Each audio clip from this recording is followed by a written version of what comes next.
आत्या, प्रॉपर्टी 50-50% आपण डिवाइड करणार होतो. मग असं कसं बोलू शकता तुम्ही की प्रॉपर्टी फक्त श्रेयसच्याच नावावर असणार? अक्षयचं नाव हवं ना? हा,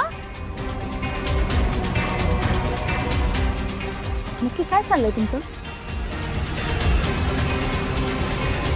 हे बघ श्रावणी, खरं तर आम्ही निर्णय घेतलाय की आता या भानगडीत आपण अडकायचं नाही.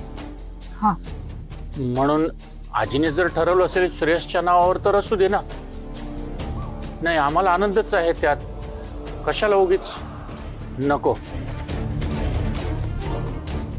हा, आता तुला जर अक्षयचं नाव हवं असेल तर तुझं तू बघ.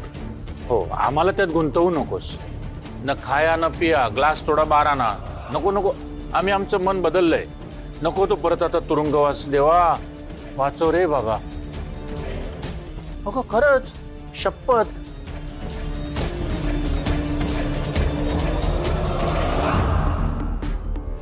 हो खरंच.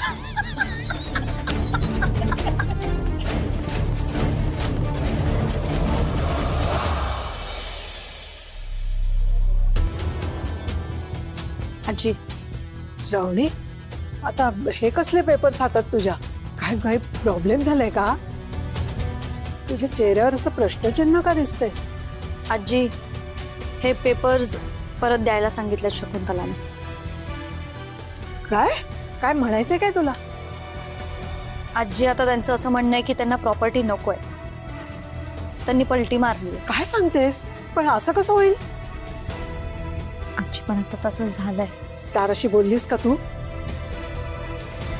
मला तर काही कळत नाही ग. आजी, याचा अर्थ मी सांगते.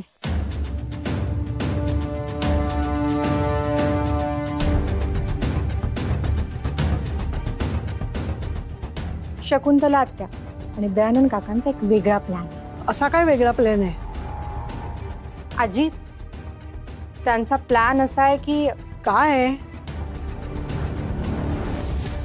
नाही, हे बोलू शकत नाही मी, कारण श्रावणीला श्रेयसचं सत्य माहिती नाहीये. अगं बोल ना. श्रावणी, हा, एक काम कर, तू इथे खूप वेळ जर थांबलीस तर त्या दोघांनाही संशय येईल. त्यापेक्षा तू इथून जा आणि त्यांना सांग की तुम्ही सांगितल्याप्रमाणे काम पूर्ण झालं. बरं ठीक आहे, जाते. आलेच मी आजी.